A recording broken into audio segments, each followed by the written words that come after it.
bouquin là, il y a et les frères, et les pasteurs, et les prophètes. Ceux qui aux alliés impudiques, pasteurs, au monde ceux qui aux alliés impudiques, prophètes, frères, tout ivrogne. Au monde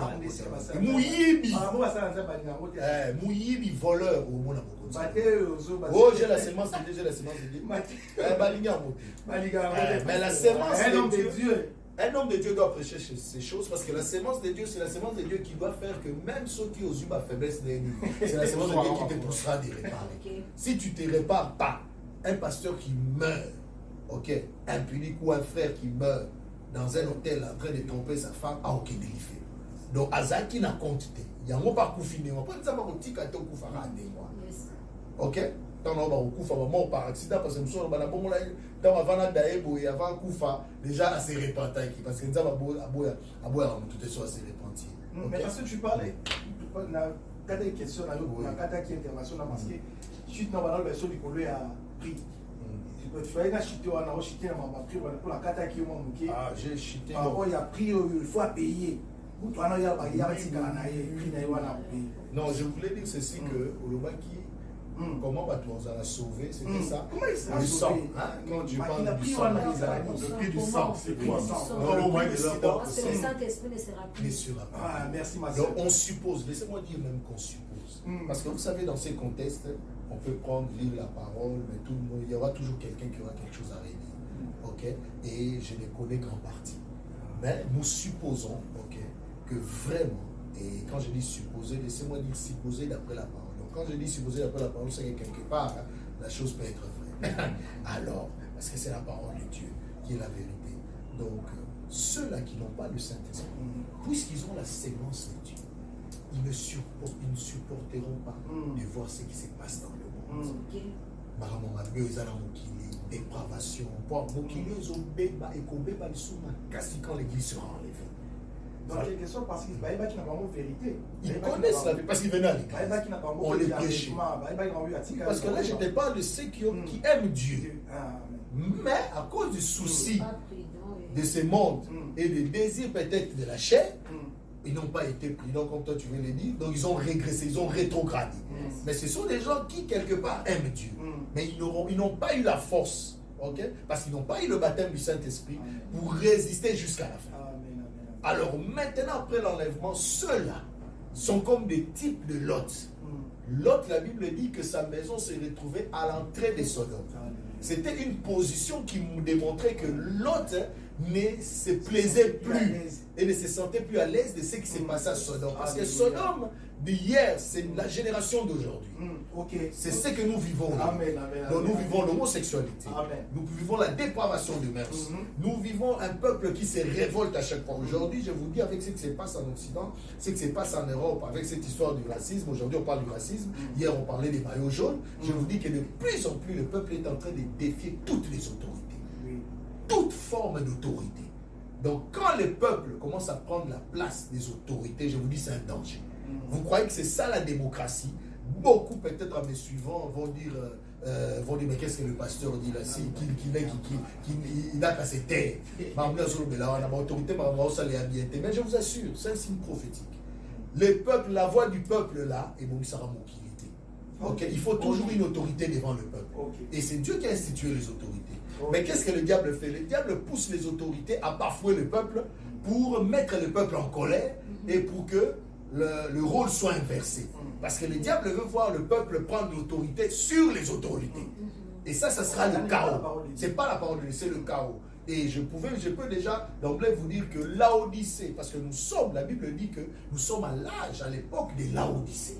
Donc c'est ça, tout le monde, tous les chrétiens ont l'habitude de dire, bien qu'aujourd'hui beaucoup de chrétiens ont oublié que ça, la temps à Laodicée, temps à Souka, les temps de la fin. Or Laodicée veut dire quelque part le pouvoir au peuple ou le pouvoir du peuple.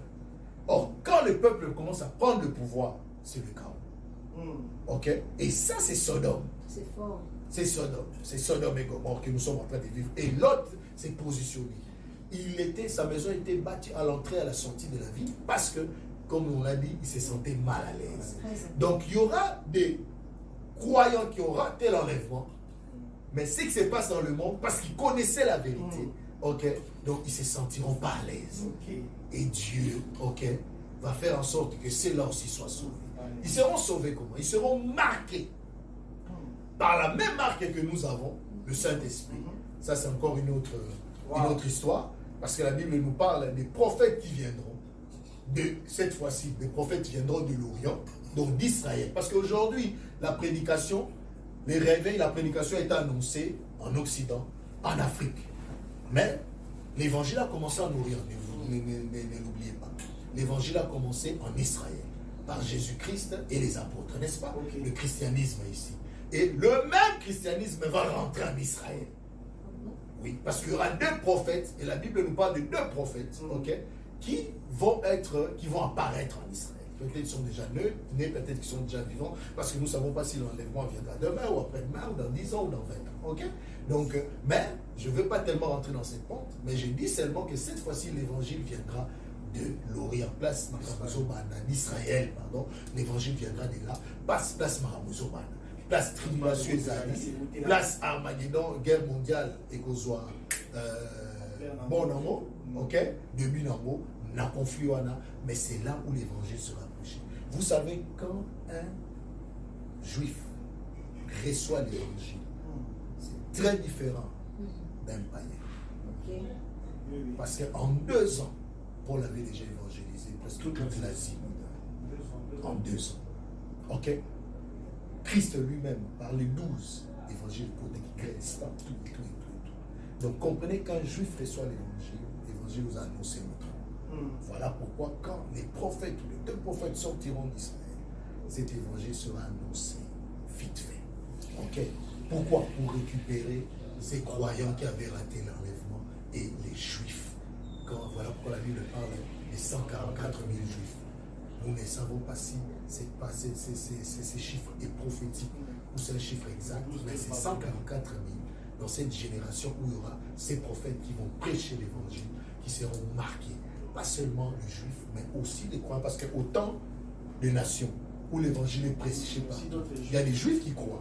Donc autant l'évangile sera prêché en Israël, il y aura aussi des nations qui vont croire, parce qu'aujourd'hui nous avons la technologie est toujours là, l'internet sera là, c'est là où la Bible dit quelque part, qui dit que une femme ou plusieurs femmes s'attacheront à un seul homme. Ça c'est autre chose, mais il y a le chapitre de Zacharie qui dit plusieurs s'attacheront à un juif, dira amène-moi, où il y a la ville du grand roi, tout ça, il y a quelque chose comme ça.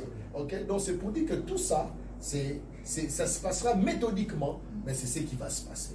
Donc quand tu dis comment ils paieront, c'est pour dire que j'ai déjà répondu à ça, mais ils seront marqués. Mais maintenant la marque qu'ils auront, c'est la marque du Saint-Esprit, par l'évangile qui sera prêché en Israël. Ok, c'est ça la marque où et les croyants qui seront restés et les juifs choisis par Dieu, ceux qui appartiennent à Dieu, seront marqués maintenant du Saint-Esprit. Mais quand bien même marqués du Saint-Esprit, la mort le surprendra. La guerre mondiale aussi, cette 3e guerre mondiale, les surprendront. Ok, ça ne va pas les épargner, mais l'essentiel est qu'ils sont marqués des dieux. Mais parce que quand tu meurs, comme je l'ai toujours dit, peu importe la manière dont tu meurs, l'essentiel c'est de savoir que tu es mort enfant de Dieu. Amen. Ok, si ils vont mourir, parce qu'il y a ceux qui ne vont pas mourir, il y a ceux qui vont mourir, parce que dans la guerre, ce n'est pas tout le monde qui meurt. Il y a ceux qui resteront vivants et que Dieu va mettre à côté. Dieu, prophétique, par révélation, Dieu a toujours un rempart pour ses enfants. Donc même ceux qui resteront là, ceux qui seront marqués, Dieu sait comment il peut le mettre à part, pour qu'ils ne subissent pas la mort qui viendra. Pendant ces temps de tribulation ou pendant l'Armageddon ou la 3e guerre. Non, la 3e guerre mondiale. Ok? C'est ça. Qu'ils ne subissent pas ça. La mort qui viendra. Dieu sait comment. Donc ça, nous pouvons parler, commenter dessus, mais je crois que Dieu qui sait mettre ses enfants en part, sait comment. Mais je disais une chose, je dis heureux ceux qui ont eu part à la première résurrection. La première résurrection, c'est quoi? C'est ceux qui ont été enlevés. Ok. Ok. Mais ceux qui vont mourir, enfants de Dieu, après l'enlèvement, mais qui, quand le jugement viendra, quand Mashiach viendra et que nous descendrons avec lui, avec Christ, pour régner sur cette terre pendant 1000 ans, parce que la Bible parle d'une période de 1000 ans, ok, ceux-là seront jugés. Alléluia. Ils seront jugés.